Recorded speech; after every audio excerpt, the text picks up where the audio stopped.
నమస్తే. ఇప్పుడు మీరు చూడబోతున్న వీడియో ఖచ్చితంగా మీకు ఉపయోగపడుతుంది, నచ్చుతుంది కూడా. మరి మీకు నచ్చిన విషయం నాకు తెలియాలి అంటే ఈ వీడియోని మీరు లైక్ చేయాలి, షేర్ చేయాలి, అలాగే మన ఛానల్‌ని సబ్స్క్రైబ్ చేయాలి. మీ సపోర్ట్‌ని నాకు అందిస్తారు కదూ! ఓకే. ఇప్పుడు వీడియోని స్టార్ట్ చేద్దాం. నమస్తే. Welcome to our channel. నేను పద్మిని. ప్రస్తుతంతో పాటు ప్రముఖ ఆధ్యాత్మికవేత్త, జ్యోతిష్య పండితులు, అమ్మవారి సేవకులు, దత్త గణపతి ఉపాసకులు మురళీధర శర్మ గారు మనతో పాటు ఉన్నారు. మాట్లాడండి. నమస్కారం అండి. మహాదేవ శ్రీమాత ఫిబ్రవరి మాసం వచ్చేస్తోంది మురళి గారు. అమ్మ. రకరకాల గ్రహ మార్పులు కూడా జరుగుతున్నాయి, అవును. కంజంక్షన్స్ ఉన్నాయి కొన్ని గ్రహాల మధ్య.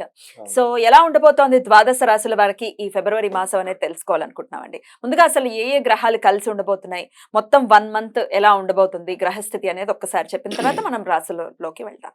తప్పకుండా రెడ్ టీవీ భక్తి ప్రేక్షకులకు ఫిబ్రవరి నెలకు సంబంధించినటువంటి రాశి ఫలాలు ఏవైతే ఉన్నాయో దానికి సంబంధించి గ్రహచారము గోచారం అనేటువంటిది ఉంటుంది అనేటువంటి విషయాన్ని మీరు గమనించగలరు. చెప్పేటువంటిది ఖచ్చితంగా కూడా ఇది కేవలం కూడా గోచారం. గోచారానికి సంబంధించి మీకు దీని నుండి ఫలితాలు తక్కువగా కనబడినా కూడా మీ గ్రహచారము అంటే మీరు పుట్టినటువంటి సమయంలో ఏర్పడేటువంటి లగ్నం ఏదైతే ఉంటుందో దాన్ని ఆధారంగా చేసుకొని ఏర్పడినటువంటి లగ్నము, ఆ యొక్క 12 చక్రాసు, ఏ గ్రహం ఎక్కడ ఉంది అనేటువంటి దాన్ని బట్టి రిజల్ట్ మీకు ఉంటుంది.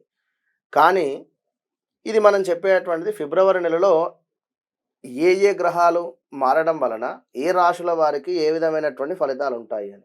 ఇందులో మనం చెప్పేటువంటి విషయం కొందరికి సంఘటనలు జరిగి ఉండవచ్చును, కొందరికి జరిగి ఉండకపోవచ్చు. మీరు ఖచ్చితంగా కూడా కనెక్ట్ కావాలి. ఎవరికైనా కూడా కనెక్ట్ అయితేనే ఫలానా డాక్టర్ వద్దకు వెళితేనే యొక్క జబ్బు అనేటువంటిది నయం అవుతుంది అనేటువంటిది ఎంతవరకు సత్యమో ఖచ్చితంగా కూడా ఫలానా వారు గురువు గారు చెప్పినటువంటి ప్రిడిక్షన్ కరెక్ట్గా అనిపించింది నాకు అనేటువంటిది కూడా మీకు అనిపించాలి. ఎందుకంటే చాలా కామెంట్స్లో కూడా చూడడం జరుగుతూ ఉన్నది. గురువు గారు మీరు చెప్పినటువంటి విధంగానే నాకు ఆ సంఘటన జరిగింది నిజంగానే అని ఒకరంటే, మరొకరు నాకు అసలు ఎలాంటి సంఘటనలు మ్యాచ్ లేవు అని అవ్వలేదు. చెప్పి అంటున్నారు. సంతోషమే అక్కడ. ఇప్పుడు కొంతమంది అలా కమెంట్స్ పెట్టిన వాళ్ళ విషయం నాకు అర్థమైంది. అకార్డింగ్ టు మై అండర్స్టాండింగ్స్ నాకేమనిపించిందంటే, వాళ్ళు అక్షరాన్ని బట్టి రాసి చూసుకుంటారు. అవును. అది కూడా కొంత ఇబ్బంది పెడుతుంది. ఎందుకంటే అక్షరాన్ని బట్టి రాసి చూసుకుంటే అక్యురేట్ రిజల్ట్స్ వస్తాయని లేదు.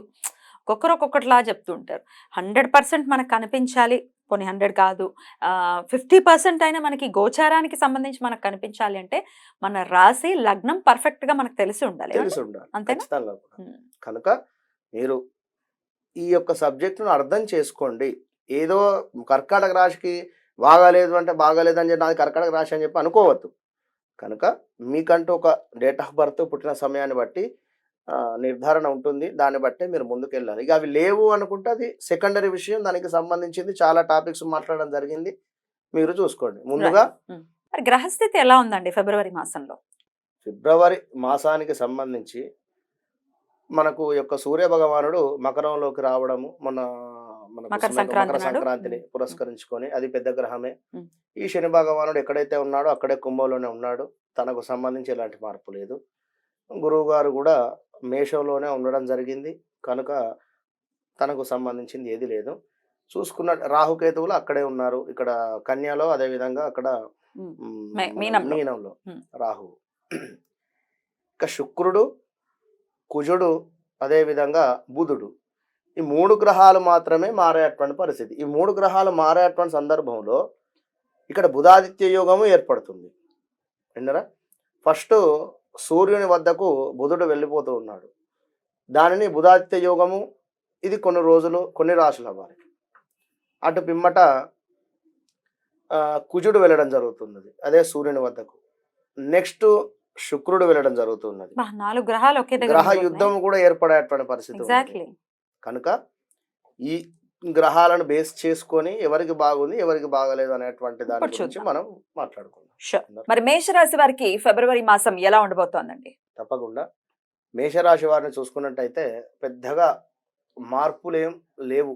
ఎందుకు అనుకుంటే గురుగ్రహం అక్కడే ఉంది, శని గ్రహం కూడా అక్కడే ఉంది. కనుక వీరు అనుకున్నటువంటి పనులు ఏవైతే అనుకుంటూ ఉన్నారు, లేదా ఈ పని చేయాలి అని చెప్పి మనసులో అనుకుంటూ ఉన్నారో అది ఖచ్చితంగా కూడా నెరవేరడానికి ఛాన్సెస్ ఎక్కువగా కూడా ఉన్నాయి. అయితే ఈ విధంగా మేషరాశి వారికి ఉండడం జరిగింది. వీరికి ఒకటే పెను మార్పు ఏమిటంటే ఖచ్చితంగా జాబ్ రిలేటెడ్ చేంజెస్ మాత్రం కనబడుతూ ఉన్నాయి. జాబ్ రిలేటెడ్ కానీ వ్యాపారంలో కానీ ఖచ్చితంగా ఏదో అక్కడ గొడవ జరగడం కానీ, లేదా మా వర్క్ అయిపోయింది ఇక మీతో వారు చెప్పనట్టుగా చెప్పడం కానీ, ఇక మీరు వెళ్ళిపోవచ్చును అంటే పొమ్మన లేక పొగబెట్టేటువంటి పరిస్థితి ఏర్పడుతుంది. జాబ్ రిలేటెడ్ గాని, వ్యాపారంలో ఉండేటువంటి వారికి కానీ. మేషరాశి వారికి సంబంధించి గ్రహస్థితి ఏ విధంగా ఉందో ఒకసారి చూసుకుందాం. అనేక విషయాల్లో కూడా అనుకూలంగా ఉంది. చాలా విషయాల్లో కూడా ముందుకు వెళ్ళేటువంటి పరిస్థితి ఉంది. నిలిచిపోయినటువంటి పనులు ఏవైతే ఉన్నాయో అవి వేగం పుంజుకునేటువంటి పరిస్థితి. కాస్త రోగ నిరోధక శక్తి కూడా బాగుంటుంది. ఖర్చుల పెరుగుదల కారణంగా, అంటే ఇక్కడ ఖర్చులు ఎందుకు అంటే 12థ్ రాహు ఉండడం చేత టెంప్ట్ అయ్యి డబ్బులు ఖర్చు పెట్టడం కానీ, లేదా అధిక మొత్తంలో డబ్బులు ఖర్చు అయ్యేటువంటి పరిస్థితి ఉంటుంది. అది గుర్తుంచుకోండి. ఇంకా చూసుకున్నట్టయితే కొంత ఒత్తిడి అనేటువంటిది ఎదుర్కొనేటువంటి పరిస్థితి. స్థిరమైనటువంటి ఆదాయాలు ఉంటాయి.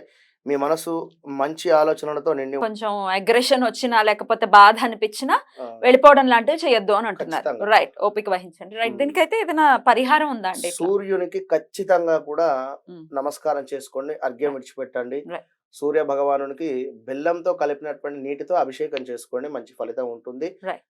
అమ్మవారికి సంబంధించి ఇంత కుంకుమార్చన చేయించుకోండి. రాహు 12లో ఉంది కనుక. రైట్, చాలా బ్యూటిఫుల్ గా ఎక్స్ప్లెయిన్ చేస్తారు. ఇక నెక్స్ట్ ఎపిసోడ్ లో వృషభ రాశి గురించి మాట్లాడుకుందాం. థ్యాంక్ యూ సో మచ్ అండి. నమస్తే. మహాదేవ.